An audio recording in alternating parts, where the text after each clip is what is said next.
give me this opportunity to participate in this program. No, most of the things are covered, probably maybe a little bit of repetition. This is one step going back of trial implantation. I apologize for the delay of coming here. We know that PCR is definitely a nightmare, and then all this because we are not able to manage the vitreous. So that means the fear is not knowing how to manage the vitreous. So here I would like to just touch upon the few basic aspects of vitrectomy, and then a little bit about the cortical aspiration. Very fact that every phaco machine comes with a vitrectomy option. It means the PCR and the vitreous loss can occur anytime in anybody's hands. Probably with the experience, the incidence may come down. And the main things that one should not do are not to do the open scar vitrectomy at all, using the Vexel or a sponge or whatever. If you try, there will definitely you are going to pull the vitreous, and there is going to be traction in the retina, which predisposes to the future retinal breaks and detachment. And then vitrectomy is not going to be complete. And then the coaxial infusion and vitrectomy should not be used. I think now the standalone vitrectomy machines, they are not coming out with these kind of things, but some of the phaco machines, they have the infusion sleeve also along with that. What exactly happens here is the fluid that goes into the vitreous hydrates the vitreous and churns out more and more. The vitreous volume increases. You end up doing more and more vitrectomy. So when it comes to having a standalone vitrectomy and the phaco machine which gives the vitrectomy option, I prefer the standalone is better because it gives both the vitrectomy as well as the aspiration as independent modalities. So sometimes you may require only aspiration, that may tell, whereas that is not the thing with the phaco machine. And then we need not have a very expensive vitrectomy machines. A lot of good Indian vitrectomy machines are they do a fantastic job and are available at very reasonable prices. So one can go and one can have this. Peristaltic pump, of course, is more forgiving. And then more than anything else, I would like to stress on this point: training the OT, unscrubbed OT staff. Many times it happens you are under tremendous pressure, stress, and your staff is not coping up with your need. He doesn't know how to fit the vitrectomy machine and all that. So if a trained staff will definitely make it your job simpler and then faster. The machine settings, again, you always have to use a high cut rate and then moderate vacuum. Because if you use slow cut rate and high vacuum, you are going to only pull the thing and then cut it very slowly. So there is again going to be traction on the retina. So fast, high cut rate and moderate vacuum are what are required. Then coming to the basic principles that are to be followed, one is dry vitrectomy. Then once you know that the vitreous strands have been removed from the wound and the side ports, then go ahead with the bimanual vitrectomy. Whenever there is a need, you are not sure that all the vitreous strands are cut, then one you can use triamcinolone acetonide. I'll just briefly go through. Not playing. Yes, playing, yeah, right.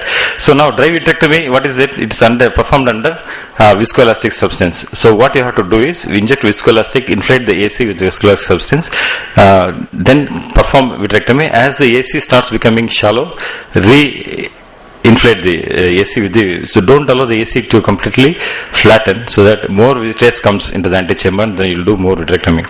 And again, make sure that all the vitreous strands are cut from the antechamber. So this is one thing. Once you achieve that the vitreous strands have been removed from the main wound as well as the side ports, then maybe you can go with the bimanual vitrectomy. I'd like to show another video where, say, this case was presented to us one day after surgery when the surgeon had PCRent. You can see this, the big PCRent here, and vitreous was already there. So I went ahead with dry vitrectomy. There are two reasons here. One is you have to remove the vitreous that is there in the thing. Second thing is, if I use infusion along with that, there is a possibility of the loose cortex going down into the vitreous. So bimanual vitrectomy, it has to be used in a very few conditions that I'll tell you. And then make sure that the entire cortex is removed. How are you going to do that? You are going to do the dry aspiration again under viscoelastic with a single cannula. One can easily aspirate. As and when you feel that the aspiration is becoming less or vitreous is coming to the port, stop there, go again, do vitrectomy, and then again redo it. So this way we can ensure that the cortex is removed completely. This is very essential to prevent certain problems like post-op iritis, glaucoma, and all sorts of things. And again, don't allow the AC to collapse, because again the vitreous can keep coming up. So this way we can achieve, without enlarging the rent, we can go ahead and then do this.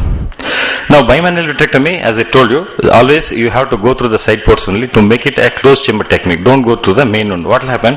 The main wound starts leaking. Along with that, the vitreous also finds the route of the least resistance, path of least resistance. So hydrated vitreous again tries to come out through the main wound, and then your irrigation infusion has to be parallel to the iris plane. Don't direct it towards the vitreous cavity, and use a good cutter, so that the blunt cutter always it tries to pull the vitreous rather than cutting it, and causes more problems. And then always cut towards the vitreous. Don't try to cut it away from the vitreous. Again, towards the traction. And when exactly we have to use?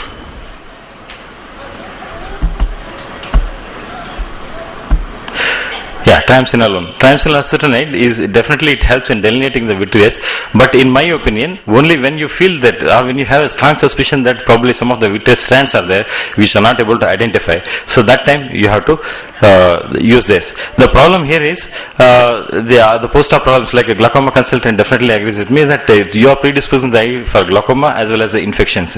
How you can ensure without using this that vitreous strands are not there? As you all know, you just roll the your vexel or the cotton bud along the ports, and then see if there is any strand that is there. Look for any pupillary distortion. Look for any the rent distortion. So all these things will tell you that probably the vitreous strands are there. And now here the end point is to remove the entire white matter that is there. So this is definitely going to prolong your surgery. At the same time, you are going to remove unnecessarily extra vitreous.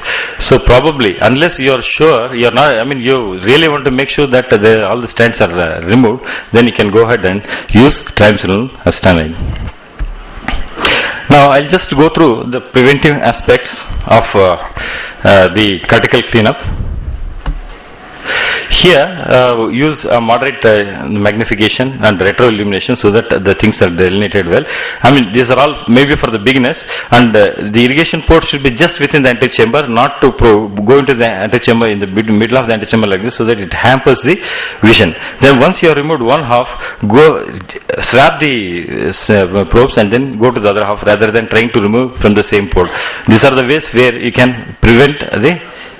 And then always pull it to the center. Don't try to aspirate under the capsular bag, because everything has to happen under your the vision. You have to visualize what exactly you are doing.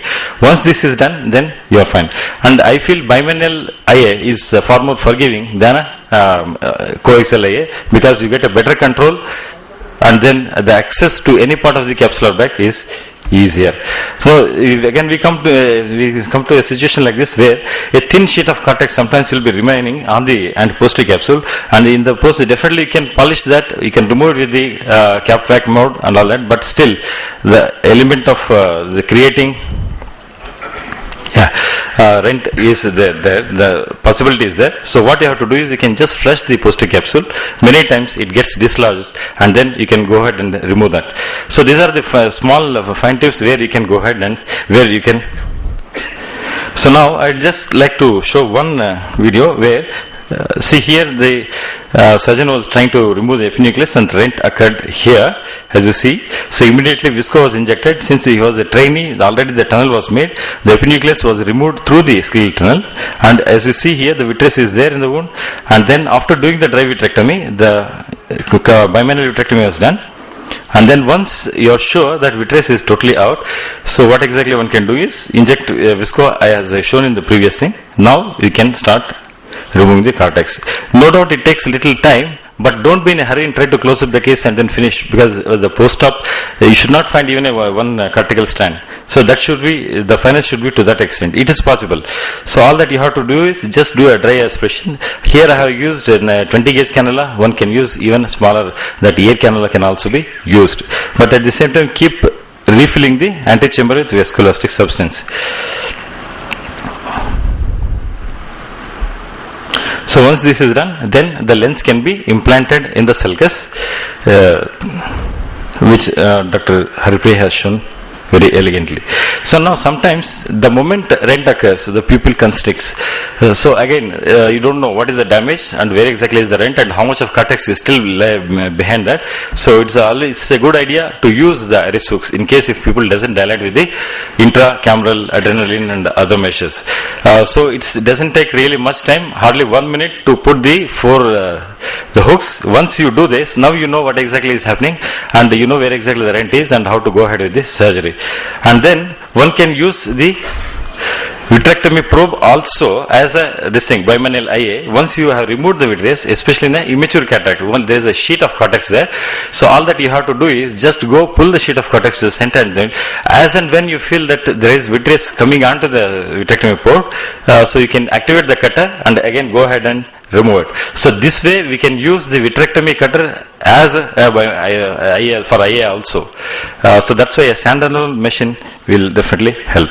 So with this I would like to summarize by saying that keep the vitrectomy machine ready all the time. One really should not feel bad because you should be ready with to face whatever situation that comes, and then train the staff, use good cutters as I told you. The most important thing is the viscoelastic substance has to be used to protect the corneal endothelium. Many times we worry so much about the vitreous, the PC rent and the lens placement, and next day cornea will be white. So that's why please protect the endothelium, so there you can tackle other things well. So PCR is a known complication, and with proper management, definitely, as we have seen all the previous demonstrations, one can give an excellent result, but having a vitrectomy machine is a must for any cataract surgeon. So this is the baseline. Yeah, thank you for your kind attention.